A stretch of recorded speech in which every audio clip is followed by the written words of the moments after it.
Loading. Are you ready to get casual? Grab your favorite adult beverage or combustible plant and join us for our roundtable TTRPG discussion. Oh yeah, it's time for Casual Friday. And now, here are your hosts. What's up, everybody? It's Wednesday, but it's Friday, but it's also Wednesday, and it was almost Tuesday this week. I'm Ryan Joy.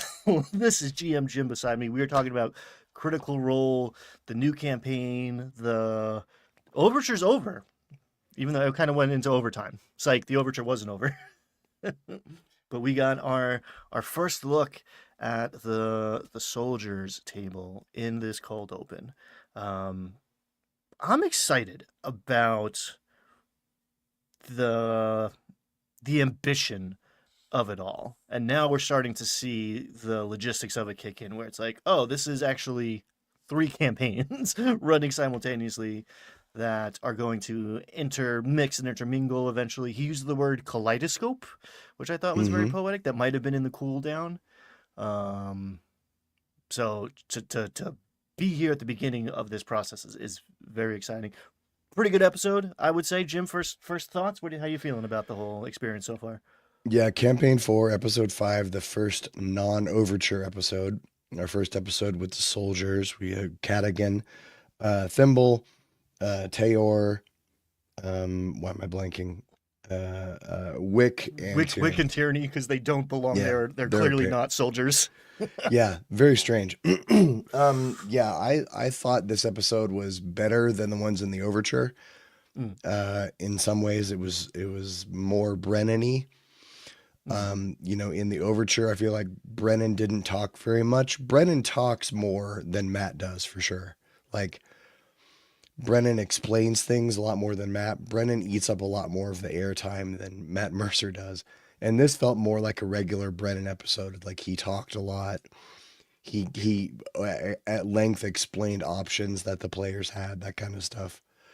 But before we recap the episode, do we want to talk about what Todd Kenrick learned yesterday? Oh yes, the drama. You maybe have dove deeper into this than me. I kind of saw this and was like, yeah, of course, and it didn't register as a thing. But yeah, explain to the fine folks at home. Todd Kendrick, who has the inside lane. I wonder if he burnt bridges. Causing hype or what? I don't know. Well, I don't know, because Todd Kenrick did a live stream yesterday and I didn't watch the whole thing. I only watched the first part, but someone had brought to his attention, someone had discovered that on the Critical Role's website, on the Campaign 4 page, it had all of the characters from C4 and all of their classes and species and stuff like that, but none of their classes were 5e terms. They were all synonyms. Like Bolaire wasn't a warlock; he was listed as a pact mage. And did I write down some of the other ones? No, I didn't. But they all had similar. Cadigan wasn't a ranger; he was listed as a tracker. Time guy. Mr. Time Guy. Sorry, yeah. I'm jumping ahead. But that was all there yesterday, and then I went and looked today, and they're all gone. Now it doesn't list any class. It's just been removed. So I was wondering, I was Critical Role theory crafting a little bit, that maybe they had a 5e sanitized version of Campaign 4 that they might have gone with. And until, maybe when the OGL stuff was happening, they're like, maybe they were going to ask Perkins to come up with custom classes for these, or I don't know. I don't know why the names are different, but it sounded like they were avoiding using 5e terms in the descriptions, which was a little weird. And you can imagine several different reasons why they would be doing something like that. There was a moment in the very first episode where Travis was like, I do lay on hands. Wait, no, not lay on hands. And everyone was like, oh, they're trying to not do SRD stuff, or he's not really a paladin or something. And then the next episode he did lay on hands. So it wasn't that. But it's very easy to forget that these aren't live streams anymore. This wasn't cooked up last week. The amount of world building and lore and just the sheer logistics and the set. Like, it's clear that they've been working on this for a long time, and it has been a very volatile time to be making a flagship TTRPG product in this space. I am sure I am on record a bunch of times on the internet on this very show saying like they would be stupid not to run Daggerheart. I did not account for the fact that by the time they were like making this, Daggerheart was not stress tested, was not out there in the world yet. They didn't know if it was going to be successful or a total bomb. So like that would have been a much bigger risk doing that blindly. And that goes to further say that they were making these decisions and who knows, writing up these character descriptions maybe before they had two out of three of like the founding fathers of 5e on the payroll. So I still think maybe that had some influence or at least like reassurance for them to continue on this core D&D path. But who knows? They've got Perkins in there. They got source book is coming. It looks like we've already seen some custom spells. We're probably looking at custom subclasses. There's a lot we still don't know. I was kind of hoping we would actually learn a little bit more, perhaps in a tussle at this soldiers table this week. But yeah, there's a lot of good reasons for them to kind of customize their own vocabulary here. What makes me more interested in this story actually is the fact that they changed it today. That to me is kind of like almost an admission that something interesting is happening. Yeah, maybe it's probably not sinister. It's probably just some kind of placeholder text. Maybe they who knows, maybe these characters were developed many months ago and they were both Daggerheart and 5e versions of both developed. Who knows? There was one other piece of news I wanted to mention before we recap the episode. Robbie Damon and a bunch of cast members did a series of interviews on comicbook.com, and Robbie Damon said that the way they rolled for stats was 5d6 dropped the lowest 2. I feel like we knew that. Well, this happened. This interview was a couple weeks ago. We haven't done the show since then. And Robbie said that he did 4d6 and dropped the lowest 1, and that they were all doing it on a stream with each other so they could see the dice rolls. Which, I mean, I guess they just all rolled well. That just happens sometimes. These characters are OP, are cooked. 5d6 drop the lowest is absurd. Good on him for doing 4d6 drop the lowest. OSR grognards are yelling about it, but like that's acceptable. That's fine. It occurred to me actually, like late at night or in the shower, that we have heard them be encouraged to have backup characters several times. So if I'm rolling for stats and I'm making 2 characters, the first one I play is probably going to be the better one too. So that is also going to like tilt the statistics here in favor of big numbers. Everybody listen to Twin Steel, like, comment, subscribe, ring the bell. Do all the things. All of the things. Ordinary Orange Cat and Aiken Drummer here, making some good points, which we will get to soon. Yeah. Also, they have had experiences with their own systems that did not go so well. So for them to do Daggerheart without the data, campaign 1 was Pathfinder and became D&D. So there's a chance a year or 2 down the road where they're like, okay, it's Daggerheart now. Maybe all of the characters die. Maybe it's a full wipe. And they're like, all right, new characters, new system. Anything's possible. This is D&D, baby. Yes. Yeah, we'll talk about that stuff later. We need to recap the episode because we're going to be here for 3 hours.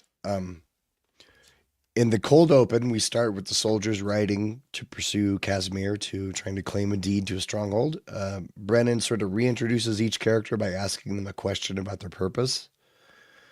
And then the only other thing I wrote about the cold open was I like when Cadigan went full ranger and showed them how to flip the tops of their water skins open to catch the rainwater. I was like, ranger shit. I love it.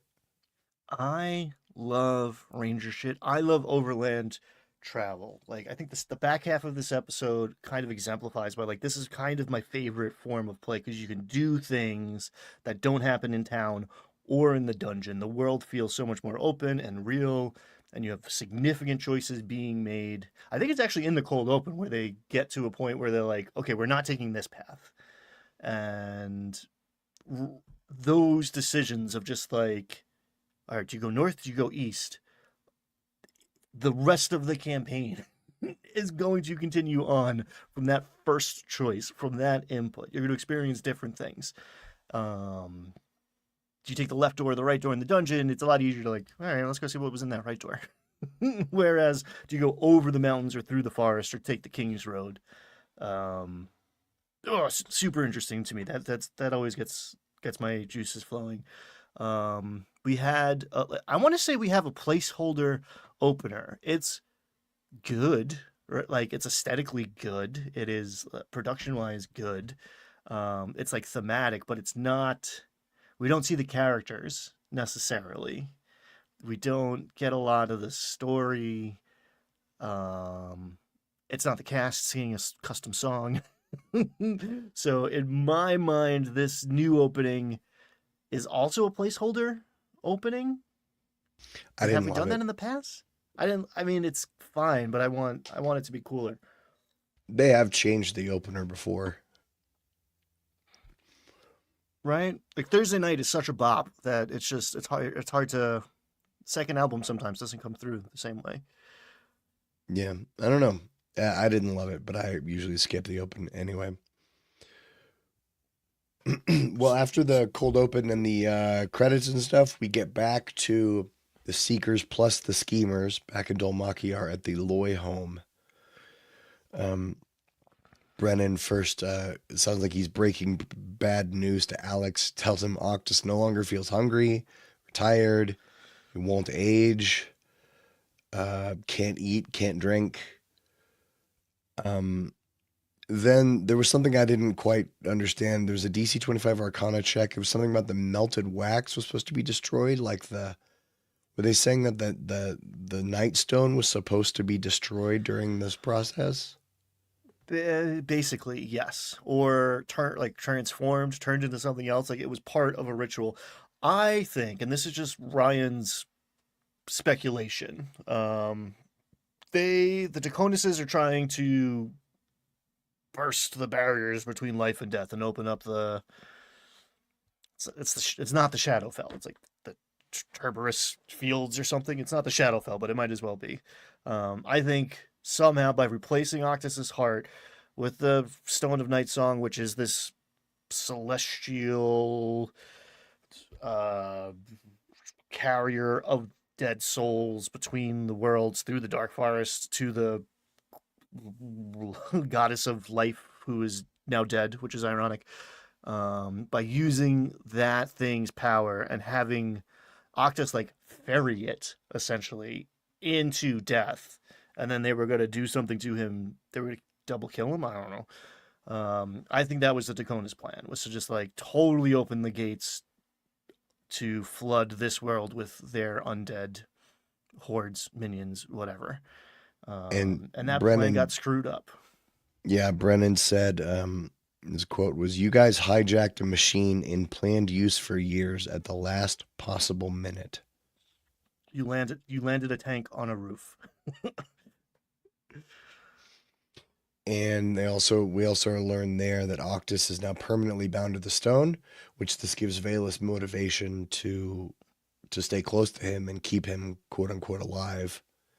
You know, she wants the stone, but they're forever joined. She's like becomes his guardian now. Yeah, And at her first she said, motivation feels oh, it feels like tenuous to me, but sometimes you have to kind of squint and ignore that, right? Like you need some level of buy-in. And if you're this like "Uh-oh, exotic, Brad knows we're here. oh god, Shit, dude, we gotta go." ah! um, It means nothing, Brad. Well, I don't even know what I was saying. Oh, if you're going to be this like ethereal creature that's been around for thousands and thousands of years, it's a little harder to develop connections, maybe. So I'll Yeah. give it like, oh, your dead fox thing is interesting and cute and fascinating, and now you did magic with this thing that I thought was dead, and you're undead, and I'm with you to figure out what's going on. Um, Yeah. Then Valus, she said that she wants to hold the stone, which I don't think is possible because it's part of him, right? Now what's up for Um, grabs? He went to like inspect it, and Brennan's like, okay, roll insight and a wisdom save, and he rolled like a 2 and a 20 or something, and he's like, you don't figure out anything other than you shouldn't mess with this. yeah. Like something stops you from like no touchy, don't poke this. So yeah, actually, Marisha asked, is this like would I know? Is this like a phylactery, which is a bad word now in D&D circles, which I find silly because it's a Greek word, whatever. Um, it isn't the thing that they think it is, but I guess better to err on the side of caution, whatever. She's like, is this due to Lich? And Brennan's like, kinda, but no, not really. This is another thing, and it's weird, and it's kind of an accident because you guys did some miraculous stuff in the middle of some very heavy other stuff, and a series of coincidences got you to this point. So he's alive because of it, but it ain't his Horcrux. Yeah, Brennan seemed to imply that Octus was the first and only sentient undead in Hmm. this world. Maybe I misheard that, but he sort of implied that like there aren't thinking undead out there, so you are a brand new thing. Resurrection Um hasn't happened since the gods died, and it yeah. still kind of hasn't because you're not alive right now. It ain't a full resurrection, but it's the closest thing that's happened in 70 years. So while Julian is off in the corner with leaning against the wall with one foot flat against the wall and with his arms crossed and a cigarette that's like mostly ash hanging out of his mouth. When he's over there scoffing, Azuna goes over to Julian and tries to make an effort to earn his trust. And I love Luis. He tries really hard to give Matt reasons to be less antagonistic. Yeah, And yeah. he says, right now, trust has to be a choice and the earning of it will follow. And He's like, "What's he your admits, name?" yeah, Matt Brilliant. really does not make it easy on him. Azuna says, I was on the opposite side of you from the Falconers War, but like if you just don't kill us, whenever the past comes to find you, I will speak the story you choose to tell. You choose to tell, and Matt is still like, get out of here, buddy. Matt's really making it hard. There was so there's gonna have the Mercer effect is now something else entirely, and we're gonna have to talk about it soon. Because there's going to be a lot of people walking into a lot of game stores emulating this behavior, and it's going to be a problem.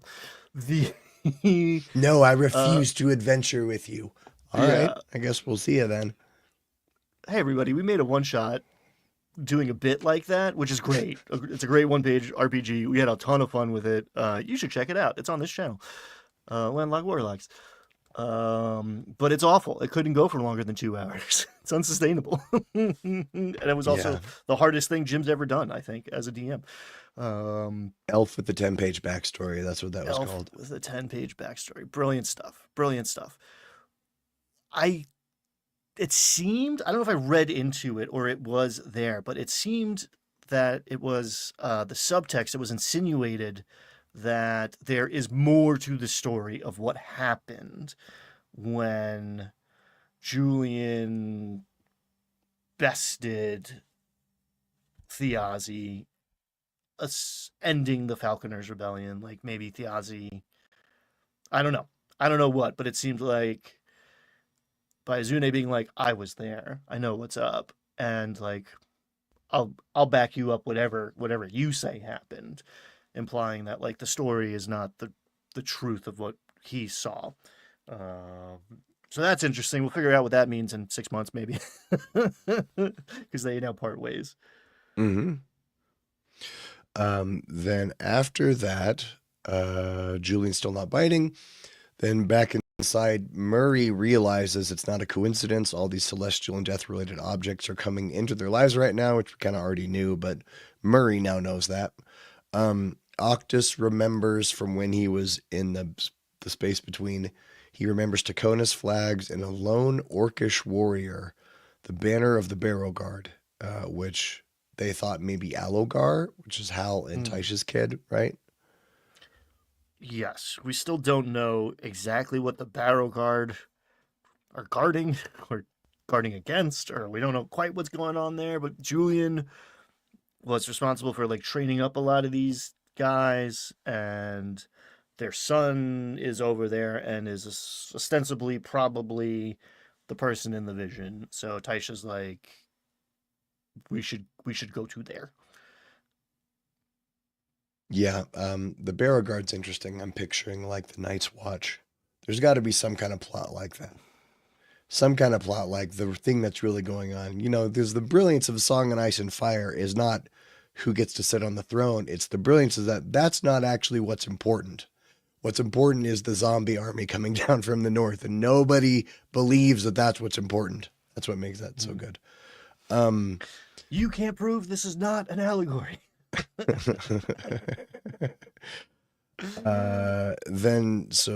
that. Then Julian says, "Wherever you go, Octus, I will go. ... to kill your family." We don't have to be friends, but I'm stuck to you. And now Julian has his motivation. You know what I thought was great? He says, you have two shadows now. So Octus has two shadows, and one of his shadows, Julian, also has two shadows. Because we still That's don't true. know what's up with that curse from spitting on Thiazi's all about. Yeah. But Bolaire saw it too? Somebody saw it. I think it was Bolaire, like recognized it. So Octus has three shadows? Four shadows? It's been a long time since I did, like, is that the transitive property? I forget my logic here. Also, that boy, just like that pointed. Chat's talking about how, like, Matt's the better voice actor. Brennan's maybe. Dude delivers. Like, dude should write. Dude delivers gems. Like, there are quotes, but, like, Matt, one word, like, boy. Was like, whoa, okay, that is that character perfectly encapsulated in a single syllable. Good job. You know, speaking of the difference, I was thinking about that when I was watching the episode, how Matt's a VO actor and Brennan is not. And one thing I've noticed about Matt Mercer, almost never says or almost never. It's extremely rare that he would say or he would have to be in like great distress and confusion to say Brennan constantly. And you know what? It doesn't bother me at all. You think it would. I like that Matt doesn't say or I really like that. Brennan using it doesn't bother me. Just makes him feel like a real person. Well, that's nice to hear because as someone who says constantly, even though I've been trying not to for I don't know how many years have I been talking on YouTube now. See right there. It happens. Maybe it's a New York thing. I don't know. I'm not from exactly where he's from, but I'm from pretty close to where he's from. So who knows? He also repeats words. I will say, how do you want to do this at my table? And lately I have found myself going, incredible, kind of to like buy time. It's almost like the sound of me processing and loading the next scene. And I've totally lifted that from Bleem and didn't even decide to. There was a YouTube video about Brennan's use of that specific word, about his use of the word incredible. It's how he uses it as a transition word to take the ownership of the scene back or something. Valus tries to grab the stone. Then Bolaire commands her silence and says, "Swear you will not abandon Octus." So now everybody is sort of gathering around the need to protect and help Octus. Lady Ernessa gets involved and says, foil whatever your family's plans are. And then said she's going to flee east to the Golden Orchard. I thought at first it meant that she was going separately. But she's saying, like, we're all going to go out to the Golden Orchard, which is her family's ancestral lands, because she wants to see if they all done got slaughtered too. Yes, and that I wish I had a map. I love a good map. Waiting for that reveal. Because I was confused about we're heading east to this pass where the Barrow Guard are, and presumably the Taconis center of power is. The Maybe Dalmar Pass, Dalmar Pass. It's Dalamar, written Dalmavar. It's got a Dal and a Var or a Mar in there or Dalmar. You something. know that little piece that's like not that's like Virginia, Delaware, like Delmarva. It's that little spit of land that sticks off into the Atlantic there by the well, the Outer Banks, I guess. Yeah, we keep Virginia hearing Beach. about what happened at this pass. I mean, or that something happened at this pass. We don't really know what, I think, other than essentially like caravans full of House Royce and House That's Loy. right. Their people were stopped and killed or something. Something, yeah. A Royce caravan like didn't show up, and they were going through that pass. So that makes sense actually that they are from that way. So that is where our seekers are heading. Taisha and hold please loading. Octus, who died a virgin. That was also another Yeah. great little throwaway. Oh yeah. As- um and Valus and Lady Royce, which is interesting. They have their own DMPC. DMPC companion rocking She's at along. least fifth level. She cast haste. She did some stuff, and it felt like she was kind of there to give Julian a reason to be there. Right. And Julian's like, "No, I'm following Octus because you're going to lead me to the. Your daddy killed my daddy. Now I'm going to kill your daddy." And Octus is like, "All right, cool, fine with me. This is all very weird." Oh, and the moment where he's talking to Murray, and he's like, "Look, I'm going to take notes. You're another wizard. We can like, you're going to help me figure this out." And she's like, "Yeah, you have a thesis too." And he goes, "No, I fucking don't." And that was clearly bleed.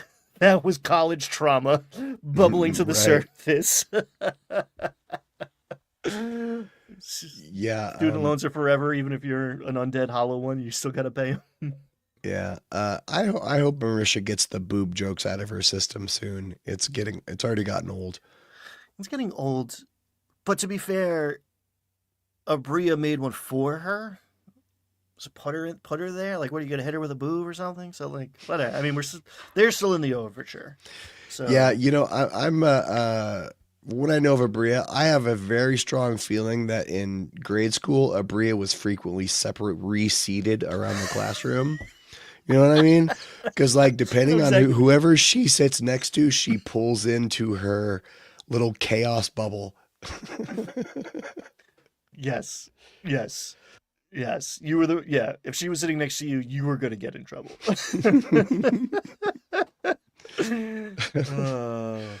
uh, yes, So perfect. Azuna figures out how all the big houses are basically independently making moves at the same time to take over institutions.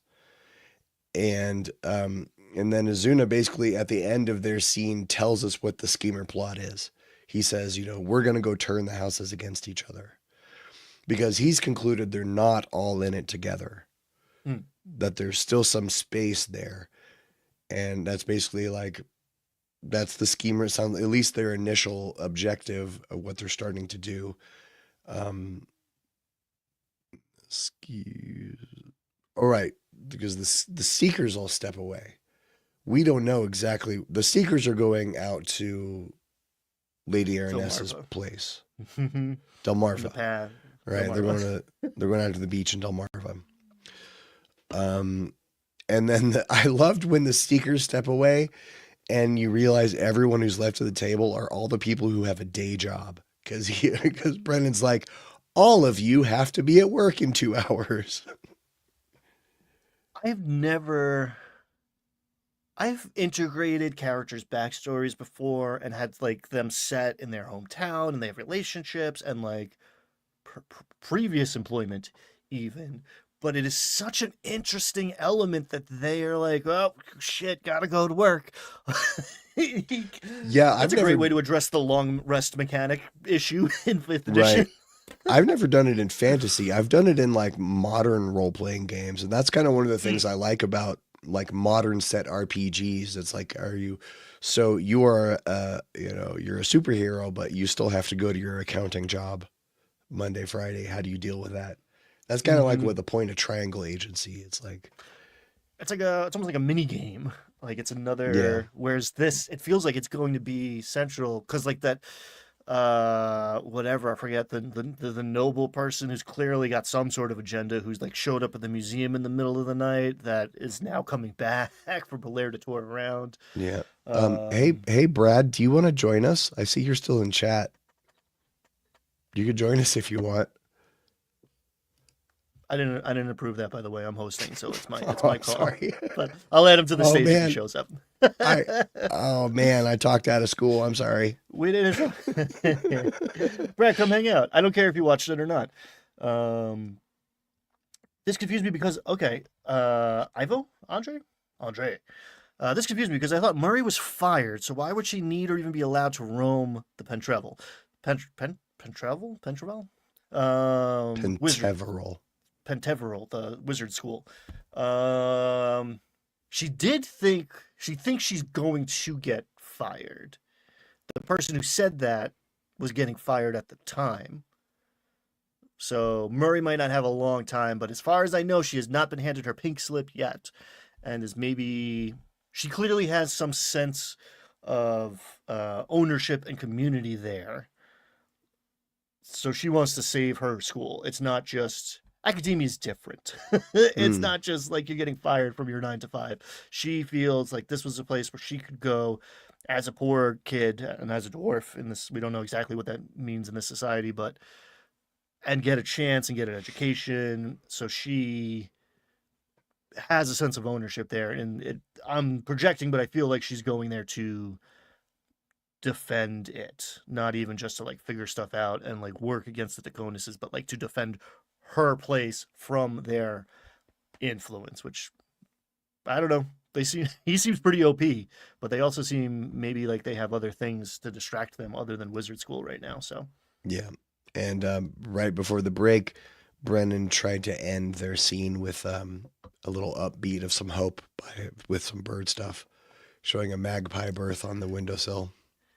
bird stuff brought to you Bird by stuff. Brendan Lee Mulligan. Brad cannot join us. Bring your client, man. That's cool. Have your client join in. Yeah, We'll all that's talk. that's Um, cool. This is totally this is not HIPAA ADA. compliant. It's fine. HIPAA. Thank you. It's all Yes. HIPAA compliant. Okay. Talking. So speaking of Brendan Lee Mulligan, NPC bangers, greed destroys the world, but it also destroys itself. Damn, man. Like, did you like write that? Was that on a piece of paper, or did you just like? Is that coming off the cuff for you? I gotta know because I don't. Have you ever seen the show Mythic Kitchen? no, Well, no. it's What's a Mythic it's a Kitchen? YouTube channel. They got millions of subs, but they do this series. It's called Your Last Meal, and it's like where they just have a guest on, and they say, well, you know, what if it was your last meal ever? What would you want to eat? And then they talk about death and stuff. And Brendan was on this week, and it's like Oh, an hour 10 of just just A+ philosophy beginning to end. They're talking about life and death and food, and it's like one of those things that you put on in the background, and then pretty soon you're like, I can't work, and you move it over to your main window. I have to actually watch this. Yeah, Brendan Lee Mulligan on Mythic Kitchen, amazing. You know, dude, he just spits wisdom, like an 80-year-old man. I mean, I think he's only about 35. yeah, yeah. I would say chicken parm, probably like good chicken parm, not like pizza place chicken parm. I haven't thought about it for a while, but chicken parm is my answer right now. Yeah, I don't know. I'd probably have to say sushi from Sushi Zanmai in Boulder. Sushi Zanmai, Boulder, Colorado. Pretty amazing. All right, so we get the break. Then after the break, we're back to the soldiers' table.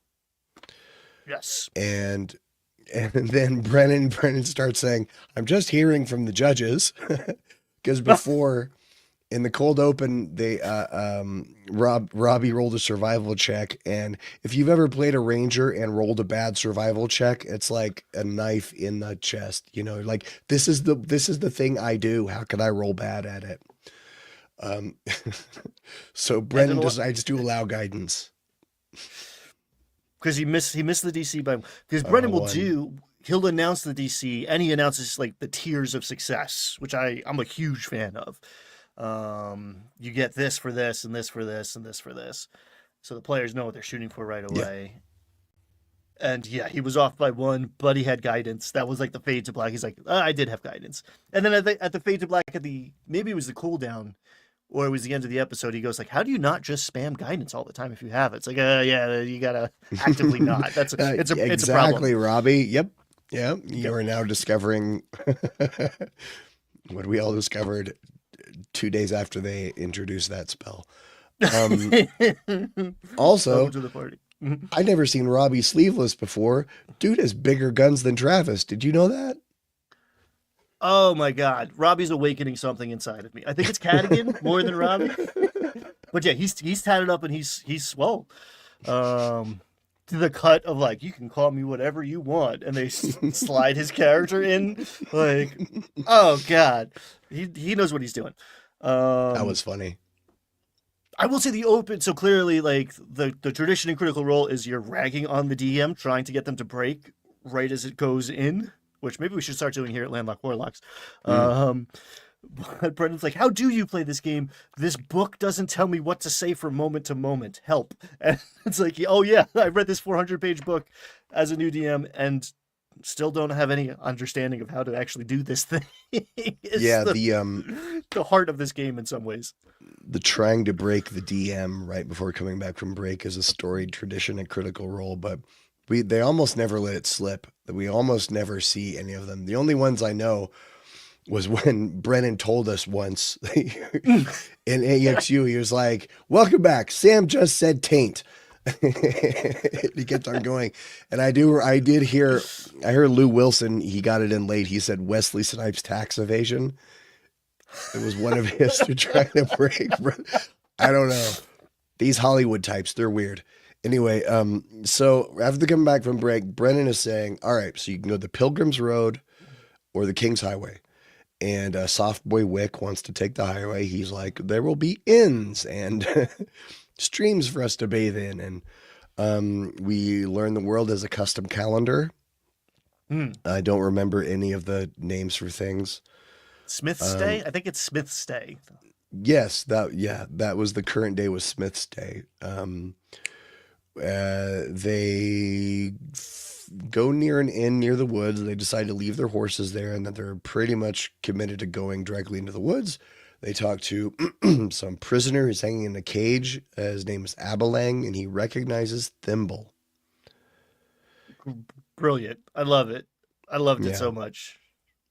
this First, like guy. the 2-minute conversation about gibbets, but this guy's like pretty chill up there. It's like, oh, I got a crust of bread. It's like, yeah, you do. I'm gonna Yes. leave this up here so everyone can screenshot it, just to. Uh, um, this prisoner had robbed a caravan and stole a bunch of Candace and Creed objects. And then Wick, who's supposed to be undercover, says his name is Nick Halavar. I never really understood at any point during this episode what the plan was for Wick to be undercover, because they wanted him to be someone from his family, not him, but still talk. I didn't get that part at all. Like, I didn't understand the plan. well, it was a moving target because he was so terrible at it. And then walking away, he was like, "That was great. We were feeding off of each other." Like he's so excited. It's just like this dumb little puppy. It's wonderful character. God. But yeah, his alias is Nick. Perfect. Um, Oh man. they freed the guy who had not seen Sid, who's Teor's brother, but saw Takona's carriages on the King's Highway and saw crow feathers. So it kind of confirmed the Takonases. This pretty much confirmed that the Takonases got the stuff from the Crow Keepers. Crow Keepers stole the stuff Theozy was trying to get, sold it to somebody. We thought it was the Taconuses, and this pretty much implies further that it was them. Because it was the stone. It was the thing that they shoved into. I always want to call him Octus. Was in Thiazi and Thimble's possession, and Kaz knocked him over and stole it. Yeah. Screwing up the escape plan in the process. So then Abalong pointed them toward a lookout tower in the forest, and a gnome named Olbed, or Olbed, I don't remember. Then they go in the woods. Then we have this wild sequence where Thimble spots a fairy hiding in a dewdrop. So good, a naiad. So weird. Oh, wild. I loved it. And then we learn that this fairy is like a lookout. She's looking for other fairies to guide them towards some kind of fairy safe house. Mm-hmm. The fairy's name is Brookmeadow, and she grabs Thimble and is like, "Are you in danger? Because there's all these big people around." And she said she saw Sid the day before, but when Thimble tells everyone else, she decides not to give up Brookmeadow. So she says that she saw fur that was distressed, and the fur looked like it was heading north. So good.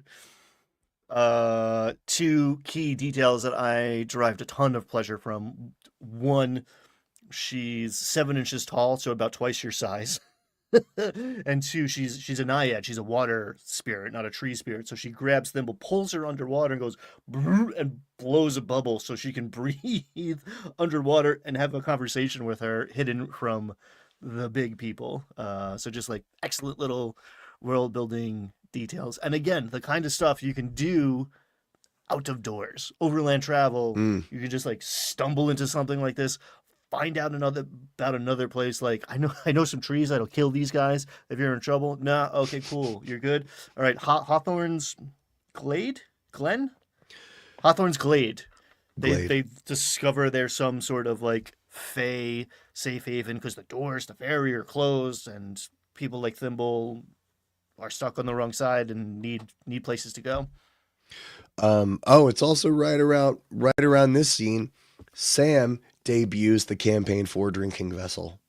Yes. Which so is just a chalice. And in character, he said, "Oh, I just packed the one. It's just my road chalice." But it has a little message taped on the bottom, which I didn't have time to read. Yummy angel blood. Oh, gotcha. Yeah. For those at home who have not seen it, it looked like one of the wrong Holy Grails. Totally. Indiana Jones. It was like an ornate goblet. Yeah, it's definitely a rich kid's travel goblet. Yeah. And I note here, like, when Travis several times so far has involved Robbie, like, "Oh, I think Cadigan and I would probably be doing this." And I really, really like that, because Travis knows that Robbie is totally the kind of player who's a fade to the background kind of guy. You know, Homer going into the hedge.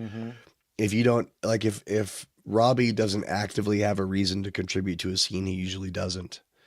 And I really liked Travis pulling him in and reminding him, like, "You're a ranger, let's do outdoor stuff."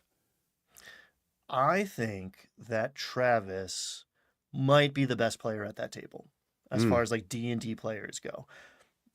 Other people are more commanding of the spotlight or whatever, but as far as like somebody you want sitting at your table, because Travis is the reason that it was Wick and not Sam who had he pulled that into the game.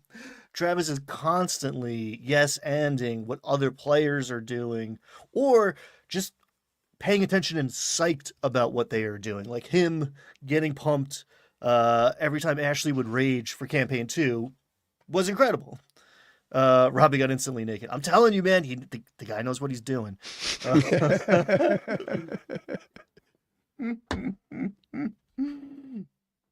Oh man. All right. So we go to we kind of alighted over the fact that Thimble used Hal's bardic inspiration to kind of turn the tide of those survival checks, which were like kind of getting away from them, which felt early to me. When she did it, I was like, "Oh man, that was such like a poignant moment." It seemed like a throwaway thing, but Brennan kind of spelled out the stakes of like, yeah, you get lost and it gets dark. It is real bad in these Yeah, woods. Brook Meadow told Thimble there are dead things in these woods, and it seemed like it was telegraphing combat, or at least, and we learned later in the cooldown that things could have gone very, very differently. Brennan is much more free with his information in the cooldown than Matt ever was. Mm. Brennan's like, well, if you guys had rolled this would have happened. And I'm like, whoa, why are you telling us this? I love it. I do that. They tell you not to do it. I tell people not to do it. I still do it though. Can't help it. You gotta, there's plenty of secrets behind the screen. But there was also a lot of leaks in my game. I try not to do it. I especially try not to do it if it's like, man, it would have been so cool if you'd done this other thing. If you guys had gone left there, whoa, that would have been super cool. I try not to do that. That just makes people feel like they missed out. But that makes the world there's a right and a wrong way to do it. And I try to do it the right way. And I think him in the cooldown being like, yeah, you could have taken any road. Each road there's a whole page of stuff in each of these places. Like the fact that you're not experiencing everything makes your choices matter and makes the world real. And that's what I like in my game. That's why I try to fill up the world and you can go anywhere and move over land and you're not just in a dungeon or the village. And I think pulling back the curtain a little bit of like, yeah, this stuff is all, you can't do it all, but it's all here for you. So it's like worth coming. Like we could play this game again and have a completely different experience. That's the good stuff to me. It's not for some players can't handle that. I have completionists at my table who like years of playing with me still haven't quite internalized the fact that you can't do everything and trying to is folly. But Yeah. oh boy, I want the world to feel like it's the things on the map in the beginning of The Hobbit that you don't hear anything about that make that book so good, as well as the things you do learn. The fact that like this is awesome and is a percentage of what is actually here. Yeah. Lets my imagination start to fill other stuff. So I do like the fact that he's doing that of like, oh yeah, no, you could have taken the Pilgrim's path. Story wouldn't have progressed, but like, yeah, I have stuff up there. So then after they head back out and barely passed a few survival checks that keep them out of immediate danger. They climb the ridge. Everyone makes a con save for exhaustion. Then they find the lookout tower with no writing on it. They see a bunch of fireworks that are soaked, that are wet, which you'll find out later is very, very sad. Some kind of alarm goes off. A gnome comes out and he invites them in and says, like, oh, so you've got a devil with you and you're not attacking me, so you guys are probably okay. When he invites them in, he says he's using the telescope to study the clouds to see if the Barrodell of the storm rack is getting worse. I have no idea what that means. No, but it is. Turns out it's getting worse. Yeah. Whatever it is, it's getting worse. Doesn't sound good. It also seems to be the reason Delmakiar is Seattle. It's like there's some sort of like the storm rack. I don't know if it's just, like the mountain shadow effect pulling moisture out, or it seems like we killed the gods. Things are bad now. It's the river by the city. That's interesting. Is it the river by the city? I know there's a river running through the city. Or London. It's all the Thames. Well, we don't. He was kind of vague about what exactly it is. If you're looking at the clouds, it's got to be some kind of weather-related thing, most likely. We don't know, but I'm sure we will find out. Yes. Then Thimble looks through the scope and she sees the King's Banner of Timony. Because in Dolmakiar, there's no king, there's no royalty. It's just the houses. But apparently we learned apparently that's not how it works everywhere. And that to the north, the land of Timony has a king, and the king's men, the hounds of Timony, were going south toward Dolmakiar, while carriages from Dolmakiar were going north. And they were like, described them as little ants that were moving slowly toward each other. And at some point they would connect. And it was funny then in the cooldown because, Laura was like, oh, we have to get over there to see what happens. And Brendan was like, no, not really, because that might be actually for another table. And they were like, what? You mean you're going to tell us things that aren't for us? You might see arrows whizzing by you that are heading in someone else's direction. It's like, Yeah. damn, dude. Yes. Sweet. Again, it's oh yeah, there's things happening that have nothing to do with you here.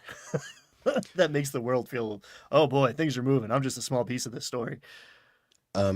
So then Travis becomes quite suspicious of the gnome, mostly because I think it seemed like Brendan couldn't remember the name of the daughters. The gnome had 3 daughters.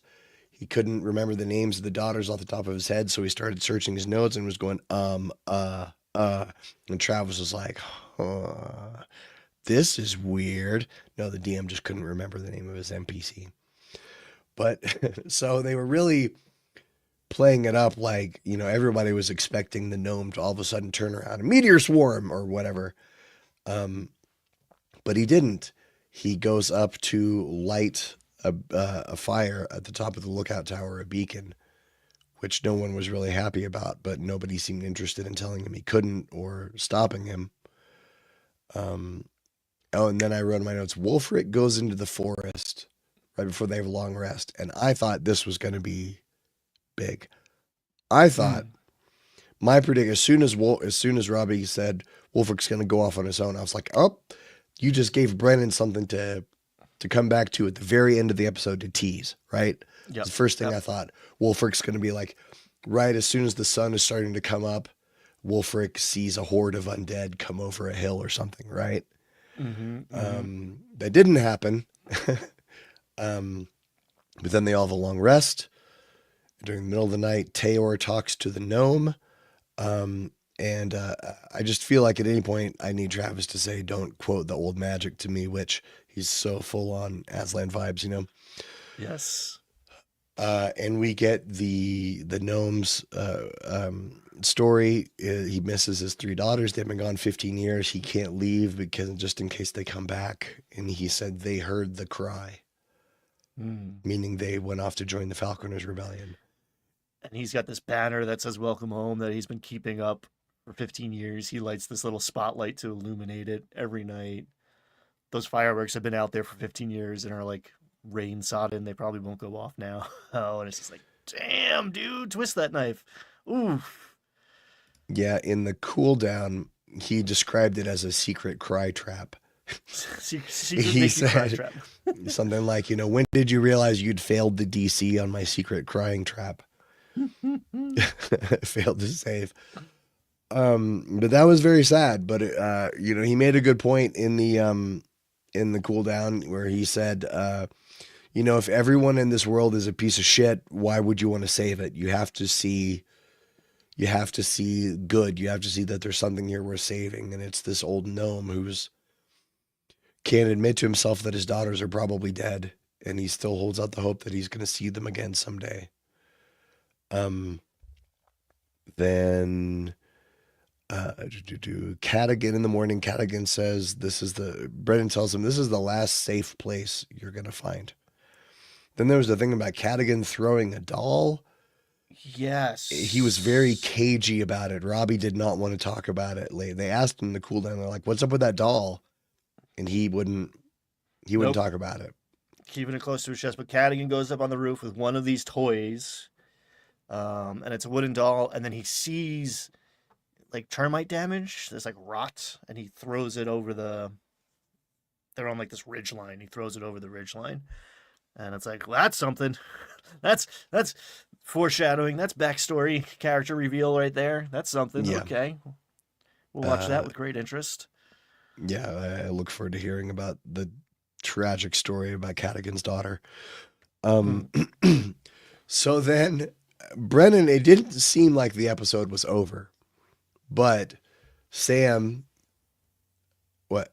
Go Did ahead. the well we alighted over the tyranny as the sleep paralysis demon for a Oh, hot right. second. So good. You can't move. You can't move. You can't move. You can't move. Hey, good morning. So good. So Yeah. good. Just the two of them trying to like out weird each other is just a joy. Just a joy to watch. Oh my god.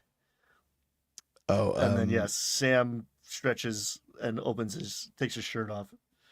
and it's as Sam is wont to do, he finds embarrassing pictures of the dungeon master or other people at the table sometimes when he runs out of DM pictures.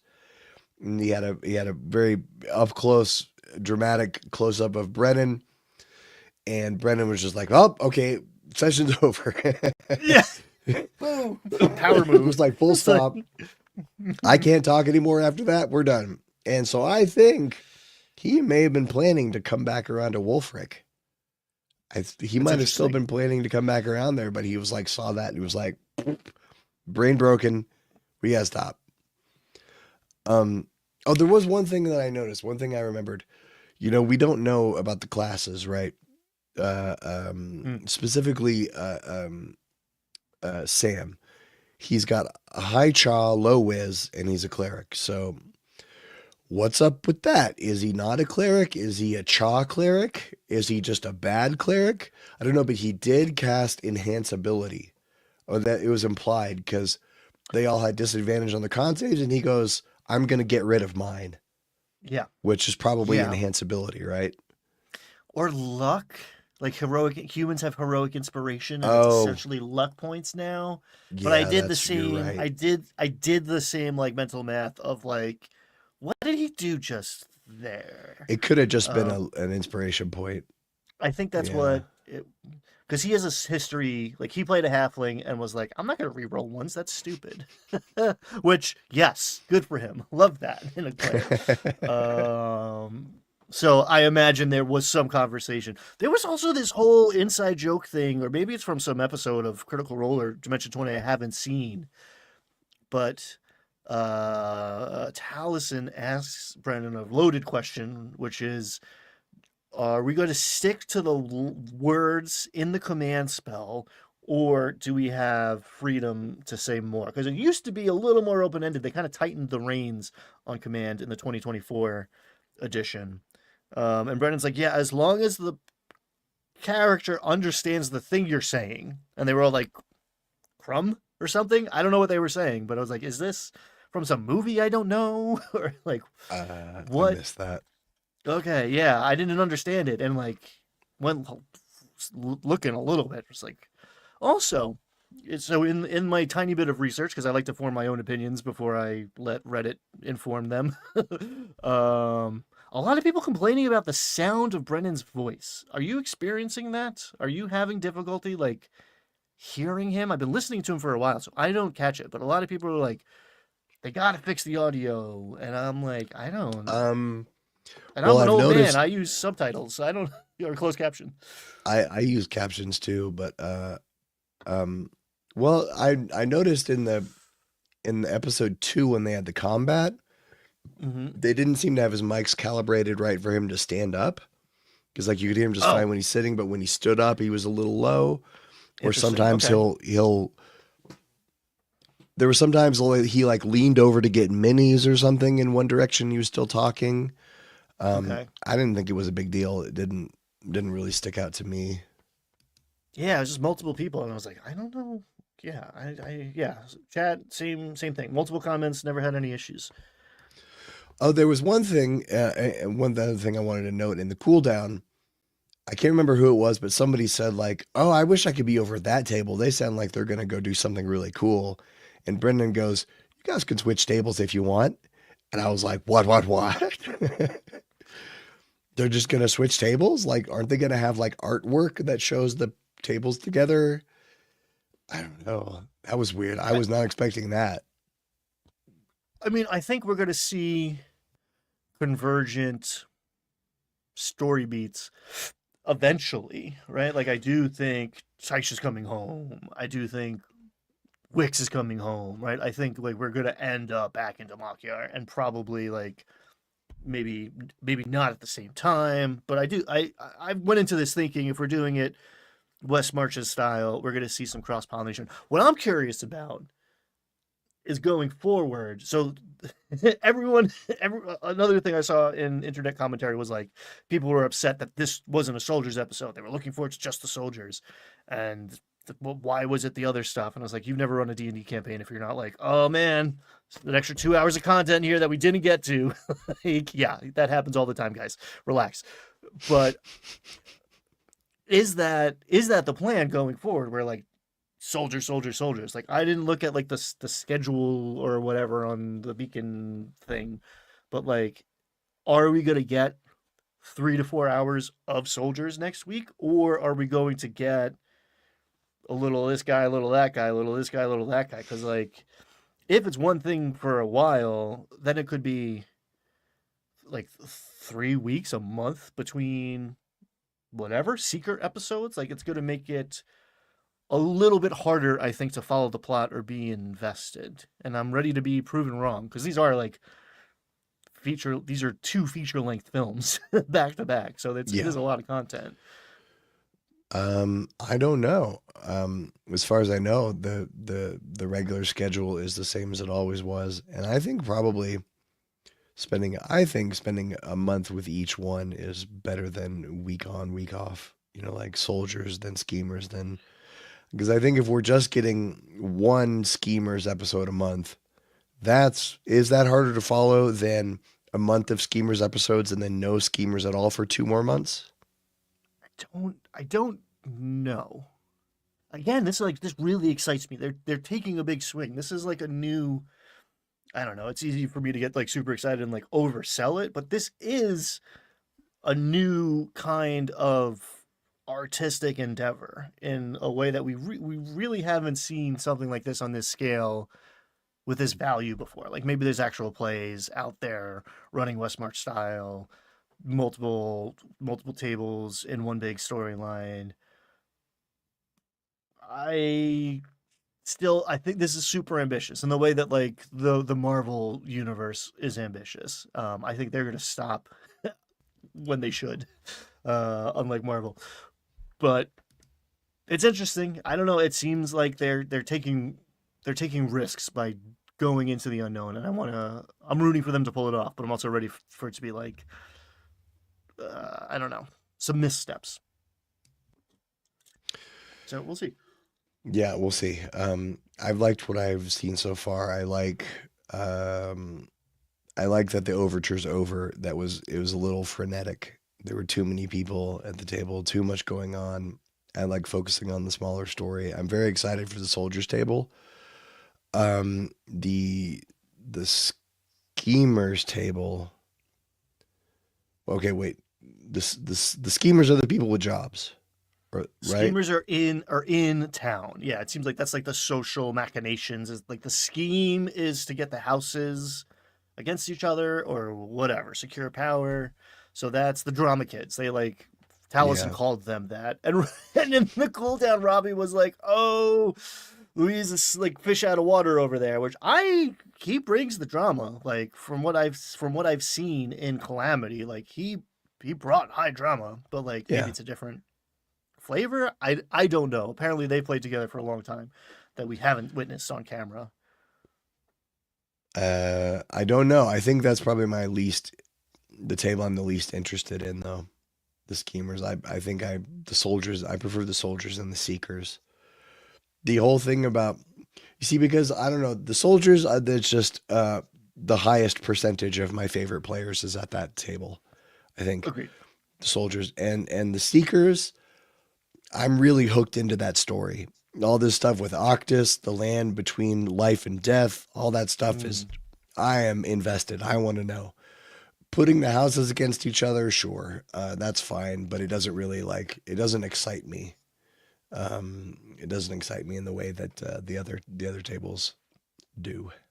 I'll probably still watch it.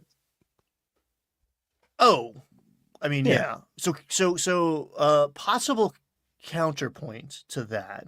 Okay. I mean, one I agree with. Based on players, soldiers, hands down. um, we just saw the soldiers table start. I think the next time we see the Seekers, it's going to be a different kind of episode. It feels like the Schemers are just going to be a continuation of the Overture because they're not leaving, but in a sense, their adventure also hasn't started.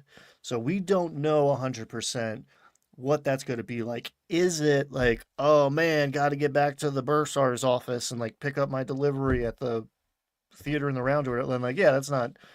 Town days are my least favorite days. Like I'm not running shopping episodes on my table all the time. But I don't know, man. I really like Murray as a character concept. I'm ready for Taliesin to get too weird and edgy for me, but like I like what he's bringing to the table so far.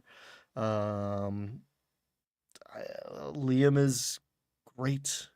Liam is great. Like he rolls up with monologues and like will wait months to deliver them because he will never shoehorn in his moment. Yeah. So there's some like heavy hitters there. But again, I it seems like we know what they're doing because we've been doing it the whole time, but I could see them making a turn Mm. the next time we see them. Yeah, I'm being harsh. The schemers table could be very, very fun. It's probably the potential with the most heisty kind of table.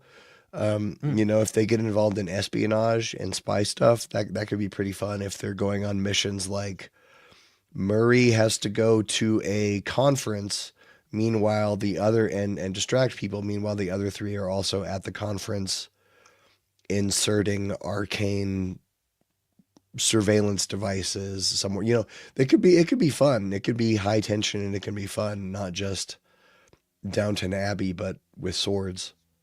I mean, they probably have the most spell slots at that table too, Mm, which is interesting, right? Like, that just but the D&D math there of like hijinks, but it could also be boring. It's funny. I share this like need in entertainment to like pick favorites and therefore someone to root against. Like when we watch freaking Great British Bake Off, I'm like, all right, who's gonna go here, right? The most wholesome, lovely people. I'm just like, I need someone to root against. Someone's got to be my least favorite. I don't know what that is. Did America do that to me? Is that a boy thing? I don't know what it is, but yeah, that's in me. It's like, yeah, you're my favorite. You guys, yeah, clearly not. So I'm with you. I don't know about the Abria Matt dynamic could go flat on me quick. Like the antagonism there is a interesting starting point for a story. Um, Ashley's another person who will like fade into the background unless someone's pulling her forward a little bit. Super interesting character. Feels like we know the least about in some ways. So we'll see. I mean, if Brennan has a DNPC in that party, I don't. Maybe that's the dark horse for my favorite then. But so here's my prediction for Julian, Julian and Taisha. Within 10 episodes, not by episode 15. I mean within 10 Schemers episodes, they're gonna hook up. Their characters will have a long rest hookup, and it'll be a thing. It'll be like it'll be a tense source of tension in the group. You heard it here. Mark my words. All right. Next week, either we're going to do this again or full ship episode. We're just going to talk about who should smush. Any other predictions before I wrap this up?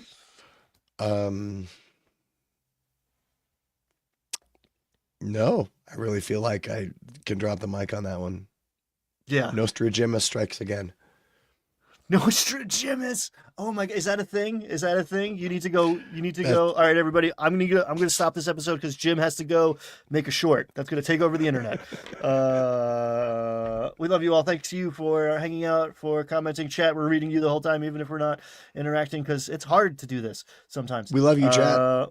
Love you, chat. Love everybody in the future listening to this while we're in the past. Thank you. Good night. See you Friday. Bye bye.